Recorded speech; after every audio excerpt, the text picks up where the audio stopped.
Bienvenidos todos a esta nueva clase que vamos a estudiar una historia antigua del libro de Génesis, la historia de la Torre de Babel. En esta torre vamos a presentar el texto que tenemos preparados aquí. Veamos. La Torre de Babel, una de las imágenes que aparecen en el internet, de lo que la imaginación de los artistas nos traen acerca de la Torre de Babel. La Torre de Babel nosotros conocemos un poquito la historia, fue construida para alcanzar el cielo. Y en esta historia dice que los hombres en ese tiempo tenían una misma lengua y unas mismas palabras. Vamos a saltarnos al texto para leerlo rápidamente. La Torre de Babel se encuentra en Génesis 11 y dice: toda la tierra hablaba la misma lengua y las mismas palabras. Esto es interesante conocer. Toda la tierra hablaba la misma lengua y las mismas palabras. Cuando leemos esto, deberíamos revisar el texto para ver si esto es cierto. Ya vamos a ver que no es tan cierto que digamos. Y aconteció que según iban hacia el oriente, hallaron una llanura en la tierra de Sinar y se establecieron allí.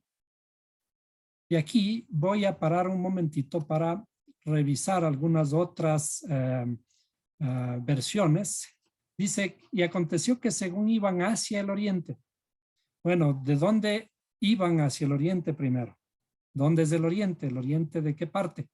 ¿No? Pero si ponemos las otras versiones, vamos a comparar.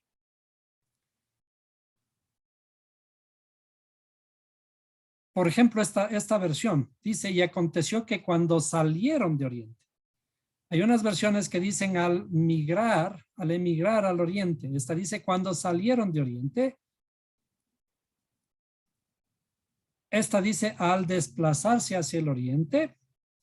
Y otras, hay más o menos la mitad de las versiones dicen al desplazarse la humanidad desde el oriente. No es lo mismo ir al oriente que venir del oriente. Como en este caso, estas versiones de la Jerusalén, versión de la Biblia de Jerusalén, dice al desplazarse la humanidad desde el oriente, hallaron una vega en el país de Sinar y allí se establecieron. Es decir, varias versiones, aquí están contrapuestas las versiones, unas dicen desde el oriente y otras hacia el oriente. Entonces, nuestra primera reflexión respecto de esto es: ¿en dónde mismo fueron a encontrar ese valle? ¿Fueron al oriente o vinieron del oriente? Nos vamos a quedar con la segunda versión que dice venían desde el oriente. Y dice: y hallaron una llanura en la tierra de Sinar y se establecieron allí. Y se dijeron unos a otros: vamos, fabriquemos ladrillos y cosámoslos bien. Y usaron ladrillo en lugar de piedra y asfalto en lugar de mezcla. Aquí parece que hubiera un progreso en cuanto a la tecnología.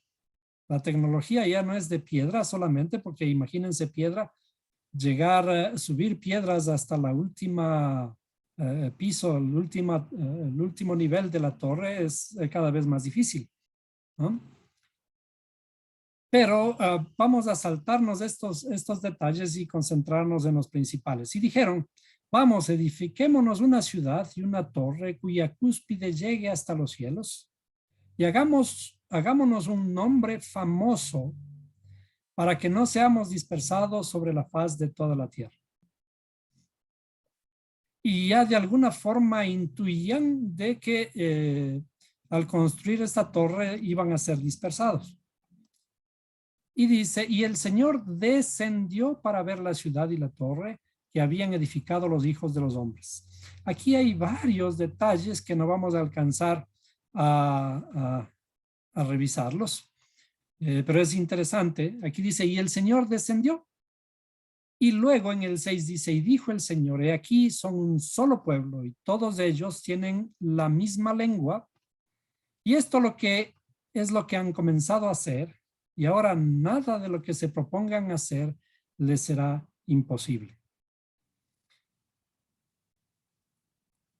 Y luego dice, vamos, bajemos y allí confundamos su lengua para que nadie entienda el lenguaje del otro. Esto de vamos, bajemos y allí confundamos la lengua, esta expresión debería hacernos recordar otra historia cuando hay una parte en donde aparece el creador en plural también, y es al crear al hombre. Dice, hagamos al hombre. Y aquí dice, vamos y bajemos y allí confundamos su lengua. Entonces, son detalles muy, muy interesantes que podemos algún momento analizar. Y dice, así los dispersó el Señor desde allí sobre la faz de toda la tierra y dejaron de edificar la ciudad.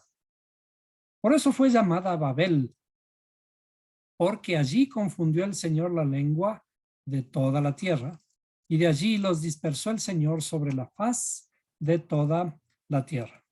La primera pregunta que debería surgir, así leyendo rápidamente, dice,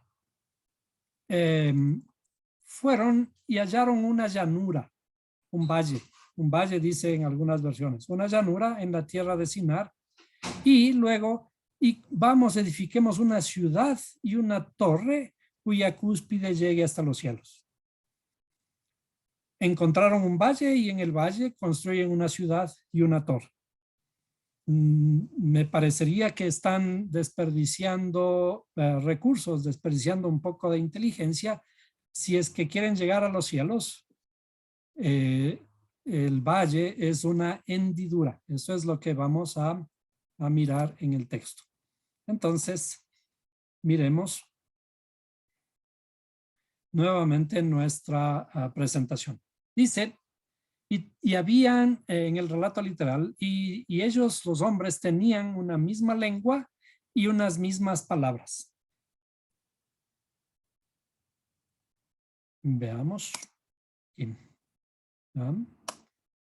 ¿De qué se trata cuando la Biblia habla de las palabras, una misma lengua y unas mismas palabras?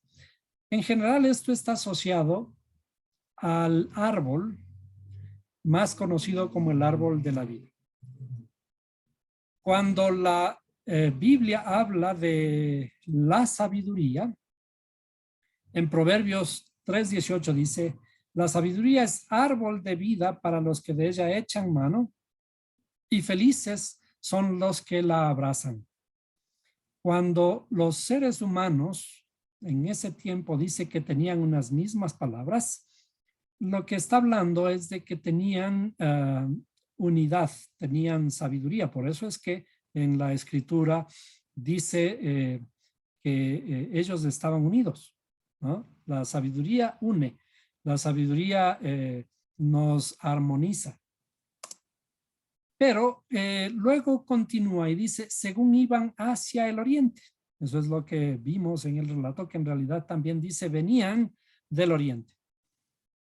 ¿Qué podemos preguntar aquí? ¿De qué oriente está hablando la escritura?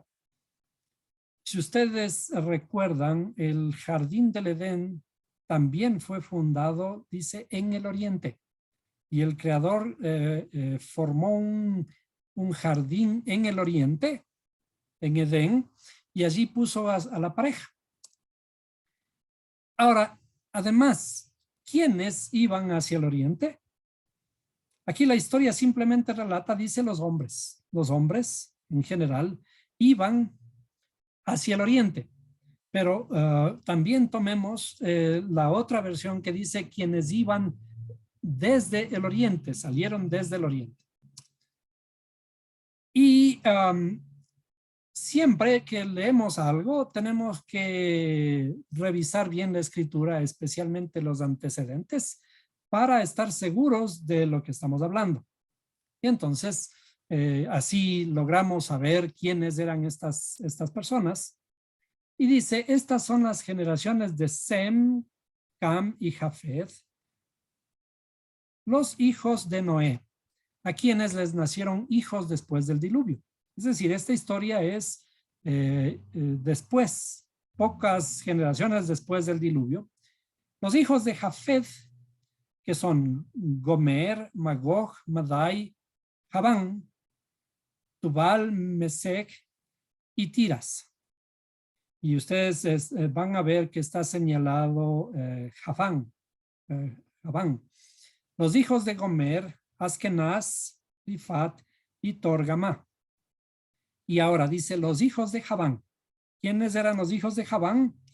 Elisa, Tarsis, Kitim, Dodanim. De estos, las costas de las naciones se dividieron en sus tierras, cada uno conforme a su lengua, según sus familias en sus naciones.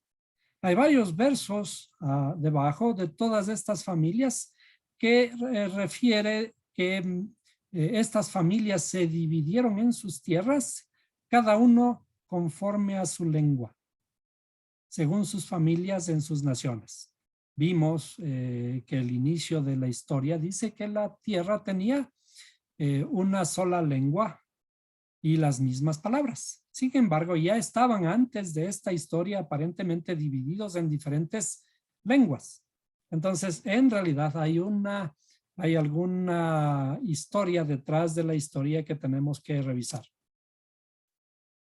Y dice en Génesis 1, 5, 10, del 1 al 5, dice, estas son las generaciones de Sem, Cam y Jafet, hijos de Noé, a quienes les nacieron hijos después del diluvio. Los hijos de Jafet son Gomer, Magog, Madai, Javán, Tubal, Mesec y Tiras. Jafet significa engrandecido y justo. Y Javán, un tipo que entristece. Es un engañador. Es decir, cuando comenzamos a ver las generaciones y sus significados, nos vamos dando cuenta cómo va ocurriendo esa descendencia. El papá es bueno, el hijo bueno, el nieto quizás ya va decayendo. Y dice ahí Javán, de Javán, el diccionario dice es un engañador que entristece. Descienden de Javán, descienden las naciones divididas geográficamente y por su lengua. De un engañador descienden las naciones divididas geográficamente y por su lengua. Por supuesto, esto es una alegoría. Y en la conclusión que ya habían varias lenguas en la tierra antes de Babel. Es decir, que la historia de Babel no es el inicio de las lenguas, sino que es el inicio de algo más. Y dice en el capítulo 10, los versos del 6 al 10. Los hijos de Cam, que es Cus, ya vimos en un estudio anterior que Cus estaba relacionado con Etiopía y que es la negrura y relacionada con la oscuridad. También Misraim, Fut y Canaán, los hijos de Cus, Seba, Avilá, Safta, Rahama, Safteca y los hijos de Rahama, Seba y Dedán. Y Cus engendró a Nimrod, que llegó a ser poderoso en la tierra. Él fue un poderoso cazador delante del Señor. Por tanto, se dice como Nimrod, poderoso cazador delante del Señor. Esto es una cosa muy interesante que está aquí resaltado en el texto, es decir, repetido en el texto. Las repeticiones en el texto nos indican que hay algo más profundo en el texto. Y dice, y el comienzo de su reino fue Babel, y el inicio de su reino fue Babel, o que hemos visto que se llama la confusión. Por tanto, se dice como Nimrod, poderoso cazador delante del Señor. Y el comienzo de su reino fue Babel, la confusión, Erech, Acab y Calne en la tierra de Sinar, y Sinar significa centinela del que duerme. Es decir, aquí hay gente que ya comienza a dormir. Veamos, Noé, que fue un hombre justo, engendra a Cam, que significa caliente, que también es del sur, y el sur es bendición.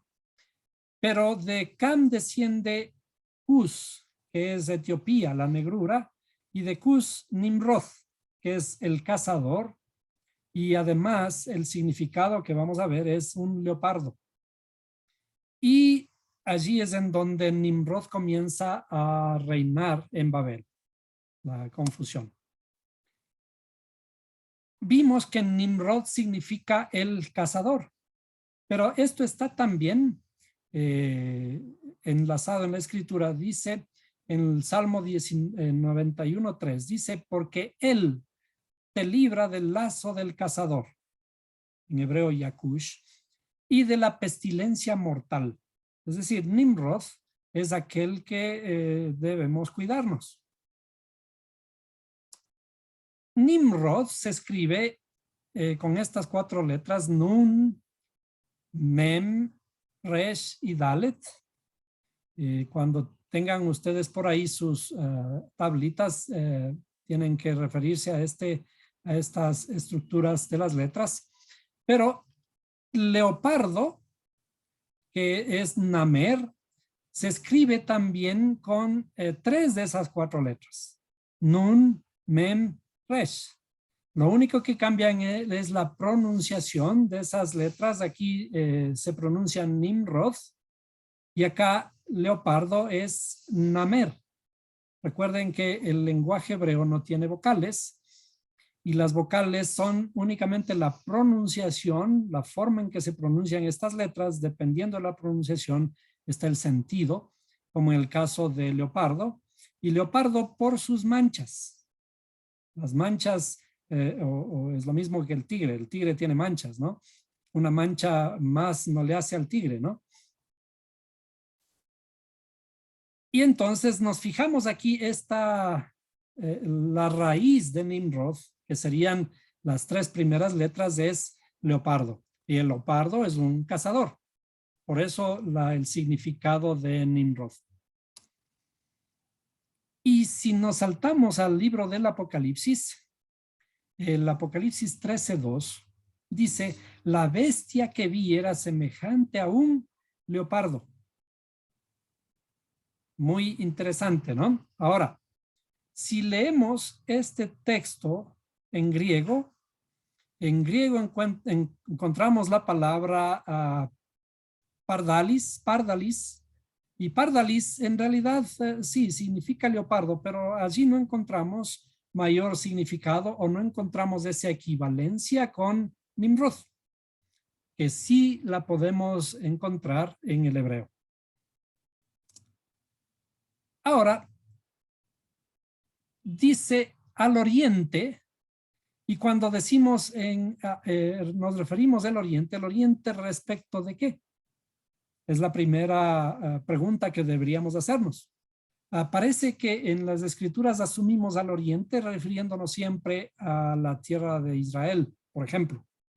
Pero en realidad hay ciertos otros análisis que tenemos que hacer ya entrando a la interioridad del relato. Es decir, en el relato literal nos quedamos con las preguntas. Si interiorizamos el relato y revisamos el texto hebreo, entonces a lo mejor encontramos más información. Como siempre, el hebreo se lee de derecha a izquierda. ¿Ah? Y las palabras, puesto en la transliteración, también de derecha a izquierda. Dice, Vayahi benaseam mikedem. Entonces, el texto que se lee de aquí desde la derecha tiene la traducción de, y aconteció que según iban hacia el oriente. en una de las versiones, en realidad no dice desde el oriente, pero hay otras versiones que sí traducen desde el oriente. Y nos vamos a quedar con esta traducción que dice desde el oriente, que es gramaticalmente más sustentable y el significado más sustentable. Cuando habla del oriente, la palabra es kedem. Y kedem significa, dice, al frente, en cuanto al lugar, la parte frontal, pero también en el tiempo es la antigüedad. A menudo usado como adverbio antes, antiguamente, hacia el oriente. Y también dice antes de, en la antigüedad, antiguo, eterno, lado oriental, pasado, desde el principio, siglo, sureste, tiempos antiguos. Es decir, la palabra kdem es una palabra que está relacionada a la antigüedad, a lo eterno, a lo antiguo, ¿no? Al pasado inclusive. Entonces, cuando vemos este relato, tenemos que tener en cuenta este aspecto del oriente. En el oriente, cuando le aparece la escritura el oriente, en realidad tenemos que pensar en estos conceptos. En el oriente, en la escritura, es lo antiguo, lo eterno y también lo que está arriba, en el cielo. ¿En dónde estaban en la antigüedad? ¿Sí? Si se iban a la antigüedad, no es lo mismo que venir de la antigüedad, particularmente desde nuestro concepto. Entonces, si estaban en la antigüedad, ¿en dónde estaban en la antigüedad? En el pasado, en lo eterno. Y si recordamos, ¿qué fue puesto, en dónde fue puesto el hombre cuando fue creado? Fue creado, dice, en el jardín del Edén al oriente. Entonces, en realidad está hablando aquí en términos espirituales de que los seres humanos, estos hombres que venían a formar una ciudad, venían del jardín del Edén, que es el primer estado espiritual en donde el ser humano está en la presencia del Creador. De allí, del jardín del Edén, salieron de la luz hacia la oscuridad. En el jardín del Edén están en la presencia del Creador y ahora salen hacia la oscuridad. Y dice, hallaron un valle. Un valle, dijimos, que es una llanura entre montañas. ¿Sí? Montañas que están más altas, una depresión de la superficie terrestre entre dos vertientes, con forma inclinada y alargada que conforma una cuenca hidrográfica en cuyo fondo se aloja un curso fluvial. Eso es tomado del diccionario. Un valle es una depresión. Y si quieren construir una torre, ¿sí? Veamos, esto es más o menos lo que podemos ver en la geografía, un valle. Tenemos montañas y acá abajo hay que construir la ciudad. Y a estos señores se les ocurrió construir una torre aquí. ¿Para qué? Para llegar al cielo. ¿No era más apropiado subirse a esta montaña de aquí? Y allí ya estaban más alto de cualquier torre que podían construir. Y si aún no habían alcanzado el cielo, construir una torre aquí para alcanzar el cielo. Pero ¿de qué cielo está hablando? ¿Y de qué tipo de torre está hablando? Es decir, desde la forma literal del texto, es algo absurdo construir una torre aquí en el valle para alcanzar el cielo. Y además, entonces, ¿en dónde está el cielo? ¿El cielo está aquí arriba, en las nubes? Si en la antigüedad buscaron el cielo, el ser humano ahora ha pasado las nubes para alcanzar el cielo, pero no es que el cielo se encuentre allí. De hecho, algunos aviones que subieron hacia las nubes han caído de allí, en picada, como uno que cayó recientemente en la China. Y se murieron toda la gente. Es decir, alcanzar el cielo, arriba no es, el cielo no está arriba, no está encima de las nubes. Y han habido cohetes que se van por sobre la atmósfera, ya han traspasado la atmósfera, han llegado a la luna, han llegado a Venus. y no se ve el cielo por ninguna parte. Hay alguna sonda que pasó el último planeta del sistema solar y está vagando por el espacio y no nos ha mandado ninguna señal del cielo. Pero sin embargo, estos hombres dicen, vamos, edifiquémonos una ciudad y una torre cuya cúspide llegue hasta los cielos. Bueno, luego, ¿por qué el ser humano quiere llegar hacia el cielo? Porque está impregnado en nuestra interioridad el llegar a ser semejante a Dios. Nosotros, todos los seres humanos, estamos impregnados en nuestra interioridad llegar a ser semejantes a Dios. Así fuimos creados, a imagen y semejanza del Creador. Y leamos lo que dice Ezequiel 28:2. Dice, hijo de hombre, di al príncipe de Tiro, al príncipe de las aflicciones. Así dice el Señor Jehová, oh, tu corazón se ha engreído y has dicho, yo soy un Dios. Estoy sentado en un trono divino, en el corazón de los mares. Tú, que eres un hombre y no un Dios, equiparas tu corazón al corazón de Dios. Es decir, nosotros, en nuestro deseo está impregnado esa voluntad sublime de ser semejantes al Creador. Pero sin embargo, cuando queremos ser semejantes a Dios, queremos hacerlo a nuestra manera, a nuestra forma. Y aquí es cuando en esta alegoría relacionada al príncipe de Tiro, que parecería ser de un reinado, cuando habla de príncipe está hablando de alguien que está en formación. Entonces, el príncipe de nuestras aflicciones se cree ser un Dios. Y el Creador le reprende. Es decir, esta historia siempre se repite desde el inicio. Estamos primero en la presencia del Señor, luego en la tierra. Cuando bajamos a la tierra, hacemos que la tierra sea nuestra y en la tierra nos creemos los dueños del mundo. Y aquí en la tierra creamos nuestros imperios y queremos ser semejantes al Creador, pero en la forma nuestra. Y el Creador dice, no, no es en tu forma, es en mi forma que tienes que llegar a ser rey y sacerdote. Entonces, estamos haciendo de una forma equivocada.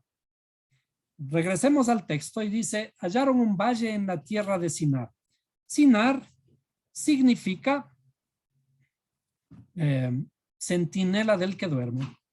Dice, por tanto, no durmamos como los demás, sino que estemos alerta y seamos sobrios. Cuando vemos la tierra del Sinar, un lugar en donde alguien tiene que cuidar porque estamos dormidos, ¿bien?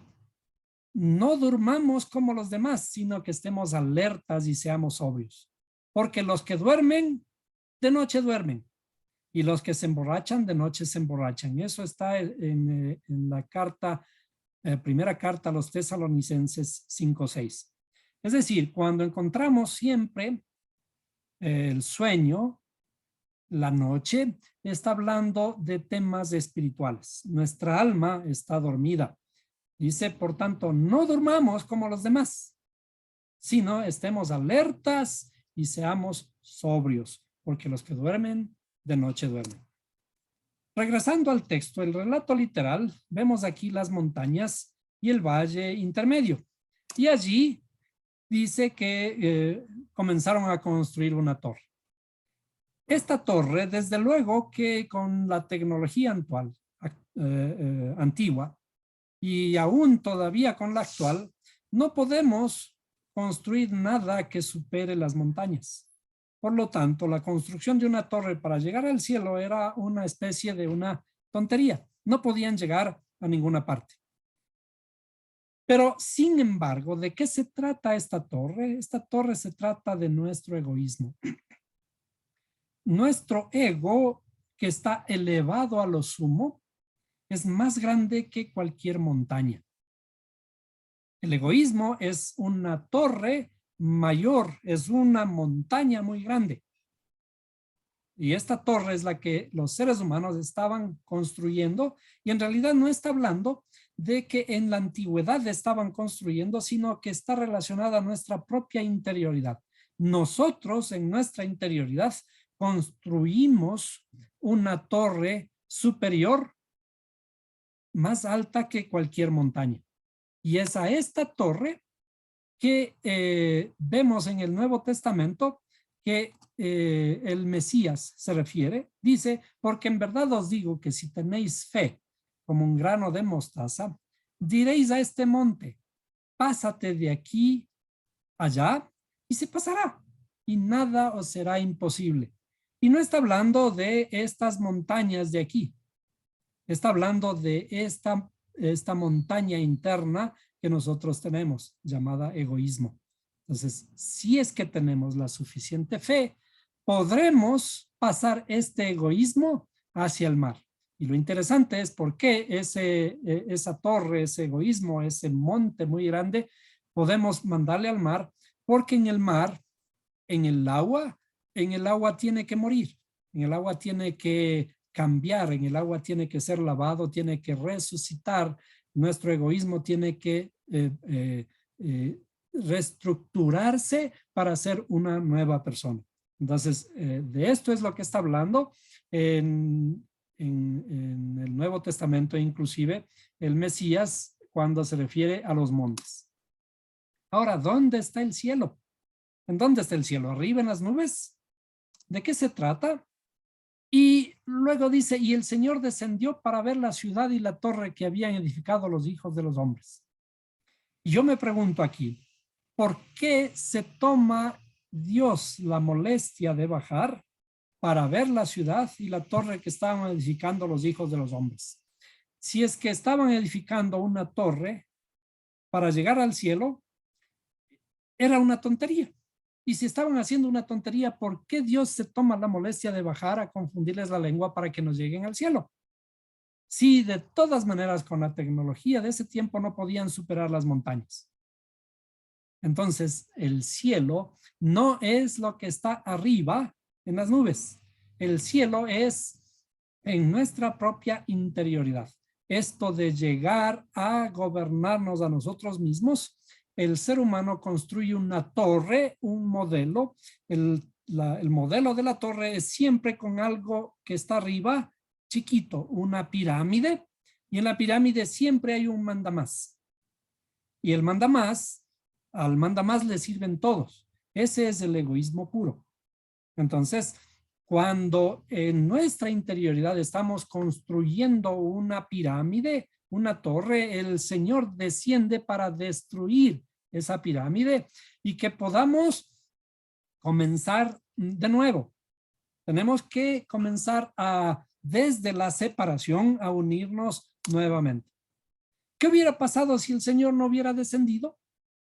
En cuanto a la literalidad del texto, si el Señor ve que están construyendo una torre y no van a llegar a ninguna parte, no debería haberse tomado la molestia de bajar. Pero vemos que efectivamente el Creador baja y confunde la lengua. Entonces hay algo más en la interioridad del relato. Dice, ¿la torre les hubiera permitido llegar al cielo? Desde luego que no. Ya vemos que actualmente superamos todas esas alturas que podían haberse dado en esa época.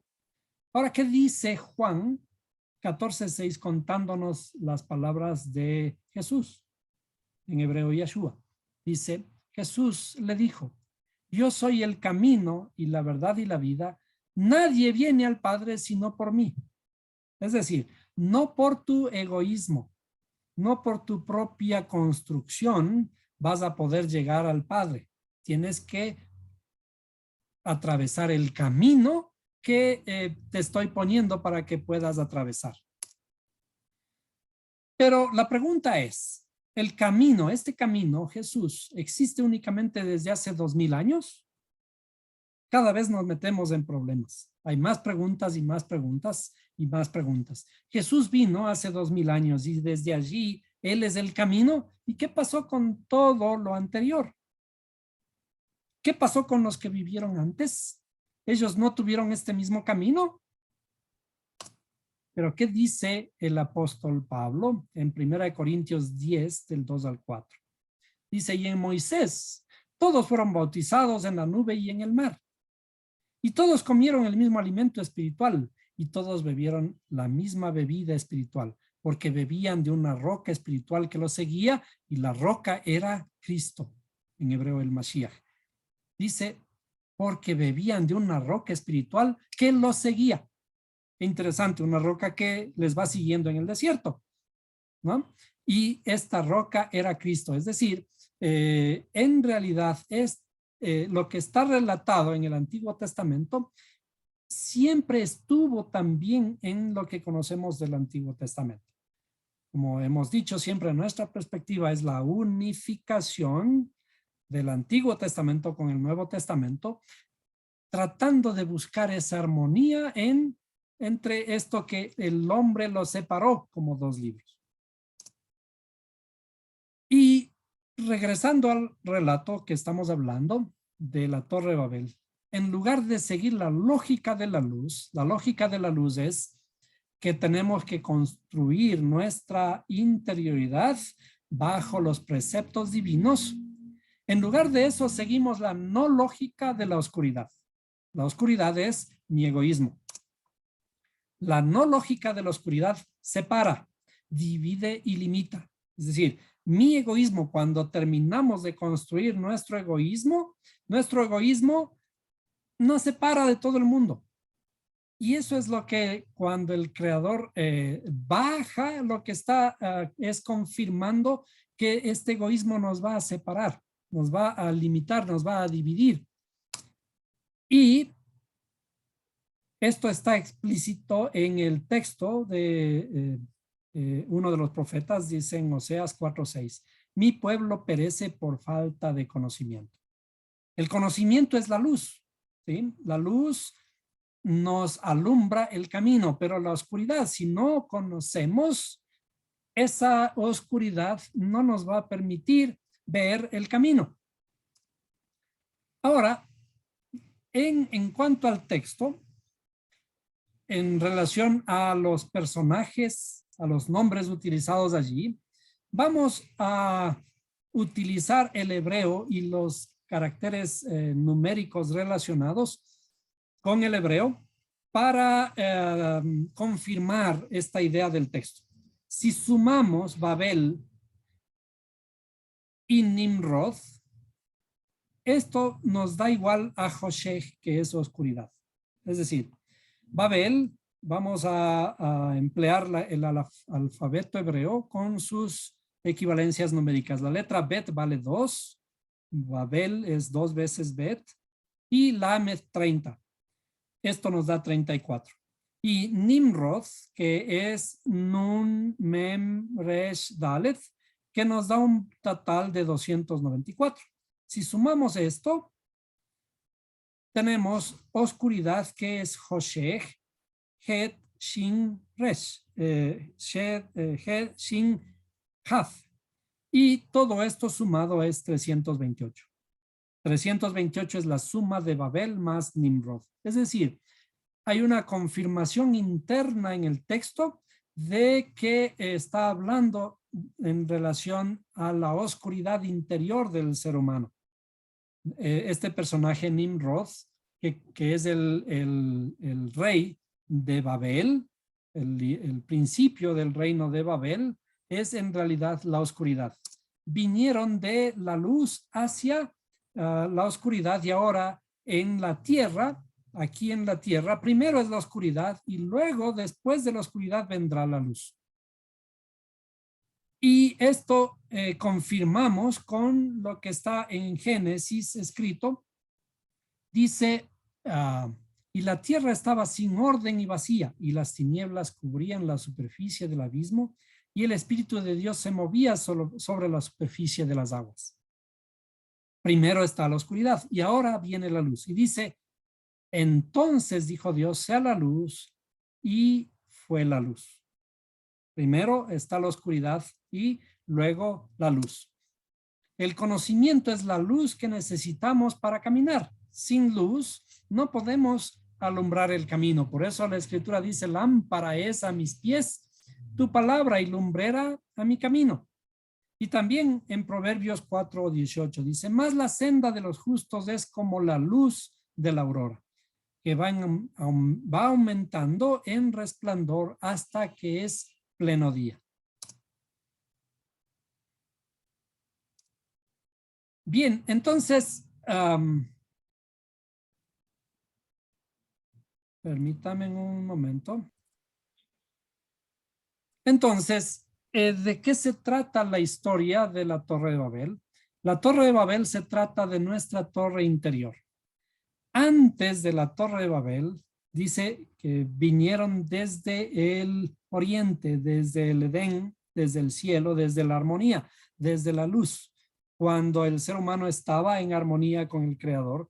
De allí fue expulsado y ahora llega a la tierra. En la tierra está el dominio del ser humano, y en el dominio del ser humano ahora tenemos que construir en nuestra tierra, pero el ser humano comienza a construir basados en su egoísmo, en su forma de pensar. Entonces la Torre de Babel es en realidad una alegoría respecto del pensamiento del ser humano, que está construido de tal manera que prevalece su interioridad, su egoísmo.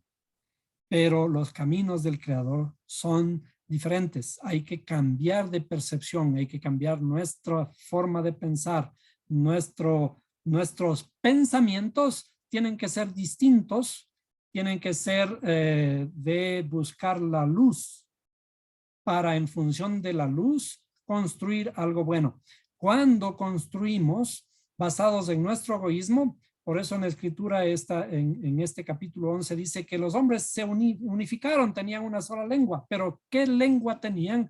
Una lengua de egoísmo, una lengua que en realidad termina en destrucción y en separación, como la separación que el mundo está viviendo hasta ahora, y que esta separación se traduce en guerras. Todo el egoísmo va a germinar en una guerra. Todo lo que el hombre construye basado en su pensamiento es el origen de la guerra. Pero si nos fundamentamos en la luz va a alumbrar la oscuridad y la luz nos va a traer nuevamente hacia la armonía.